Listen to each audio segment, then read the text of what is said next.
जल्द ही सलाहुद्दीन ने राजकोष पर भी नियंत्रण प्राप्त कर लिया। उन्होंने सुन्नी प्रशासन के प्रचार के लिए बहुत काम किया। उन्होंने शफी मदरसे का निर्माण किया। जब काहिरा का शिया काजी बदला तो उसकी जगह एक सुन्नी काजी ने भी ले ली। काहिरा में एक नया अभिजात वर्ग आकार ले रहा था। सलाहुद्दीन का दायरा बढ़ रहा था। हालांकि फारसी, अर्मेनियाई और न्यूबिया फातिमिद विरोधियों द्वारा मिस्र पार हमले का खतरा अभी भी था। सलाहुद्दीन ने काहिरा की लगभग 100 वर्ष पुरानी दीवारों की मरम्मत की। अयूबिड्स न केवल काहिरा के धार्मिक और राजनीतिक पैरिडशी को बदल रहे थे, बल्कि इसका स्वरूप भी बदल रहे थे। हालांकि इस अवधि के दौरान खलीफा बीमार पड़ गए। इस समय तक मिस्र में अयूबिद बहुत बदल चुके थे। खिलाफत की वास्तविक पकड़ कमजोर हो गई थे, लेकिन उसकी धार्मिक स्थिति को नकारा नहीं जा सकता था। इस माहौल में ईरान से मिस्र एक विद्वान ने 3 सितंबर 1171 को चार्च के मंच से बगदाद के खलीफा के लिए प्रार्थना की।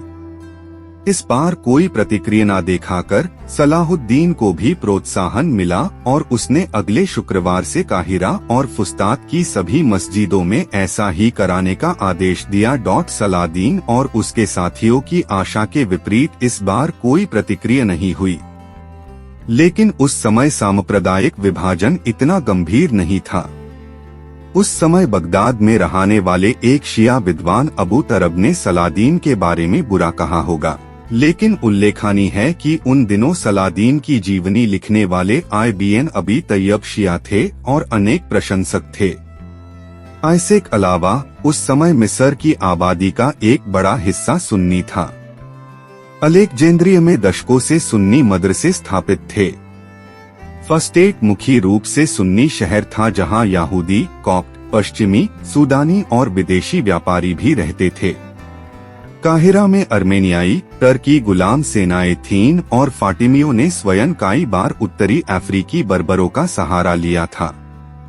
इन तथ्यों के आलोक में फातिमिद इस्माइली खलीफाओं ने शियाओं और सुन्नियों के बीच की सीमाओं को धुंधला कर दिया था। फातिमिद खलीफा अलाजाद का स्वास्थ्य इतना खराब था कि किसी ने भी उन्हें धर्मोपदेश में बदलाव के बारे में सूचित कराना उचित नहीं समझा। जल्द ही वह या जाने बिना मर गया कि उसकी राजधानी में एक और धर्मोपदेश का प्रचार किया जा रहा था। ऐसे के साथ ही फातिमिद खलीफा का अंत हो गया। सलाहुद्दीन अब मिस्र में वास्तविक शक्ति था। वह खलीफा अलाजाद को एक अच्छा और उदार व्यक्ति मानते थे। मिस्र के मंत्री सलाहुद्दीन ने खलीफा के बेटे से मुलाकात की और यूसे कहा कि मैं खिलाफत के मामले में आपके पिता का एजेंट हूँ और उन्होंने आपकी विरासत के बारे में कोई वसीयत नहीं की है। इस प्रकार वह अपने पिता के उत्तराधिकारी के रूप में खलीफा नहीं बन सका। मिस्र में बगदाद के खलीफा और नूरुद्दीन जांगी के नाम सिक्कों पर दिखाई देने लगे। खिलातों को बगदाद से नूर अल-दीन और सलाहुद्दीन अयूबी के पास भेजा गया था। कवियों ने दोनों के सम्मान में कविताएं लिखीं। सलाहुद्दीन के लाया एक नया क्षेत्र था। इतिहास से पता चलता है कि सलाहुद्दीन की बढ़ती स्थिति को पश्चिम में भी देखा गया था। 1172 में जर्मन राजा फ्रेडरिक बाराब्रोसा ने उन्हें काहिरा में उपहार भेजे। 1173 की शरद RTU में सुल्तान सलाहुद्दीन ने जर्मनी के शाही दरबार को उपहार भी दिए। फिलिप्स लिखते हैं कि उन दिनों सलाहुद्दीन के एक बेटे और फ्रेडरिक की बेटी की शादी का भी उल्लेख किया गया था। यहाँ यह उल्लेखनीय है कि जर्मन राजा ने नूरुद्दीन का उल्लेख की बिना एक स्वतंत्र शासक के रूप में सलाहुद्दीन से संपर्क किया। इतिहासकार जोनाथन फिलिप्स का कहना है कि सलाहुद्दीन और राजा फ्रेडरिक के बीच संबंध धर्मयुद्ध के समय मुसलमानों और ईसाइयों के बीच अत्यधिक तनावपूर्ण संबंधों की धारणा को झुठलाते हैं। उन्होंने लिखा कि यह सच है कि दोनों पक्ष व्यापक संदर्भ में इन संपर्कों के माध्यम से खुद को बेहतर स्थिति में लाने की कोशिश कर रहे थे, लेकिन फिर भी ये संपर्क महत्वपूर्ण थे। इतिहास हमें बताता है कि उन दिनों स्ट्रासबर्ग के एक जर्मन पादरी ने भी मिस्र और सीरिया का दौरा किया और धार्मिक स्थलों का दौरा किया, जिनमें से कई को मुस्लिम और ईसाई दोनों द्वारा पवित्र माना जाता था।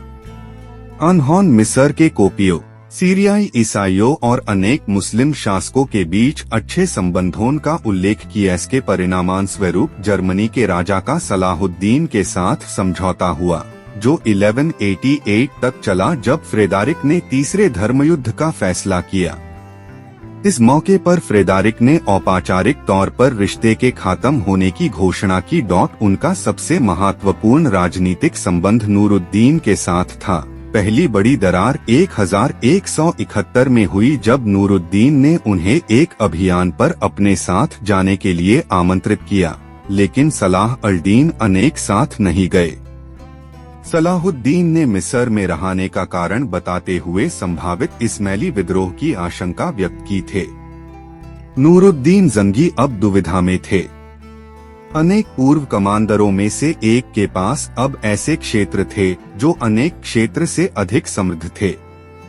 दूसरी ओर सलादीन और अनेक परिवार ने इस्माइली खलीफा के अंत और बगदाद के सुन्नी खलीफा के उदय में महत्वपूर्ण भूमिका निभाई, और यह भी सच है कि इस विकास में नूरुद्दीन का भी हाथ था।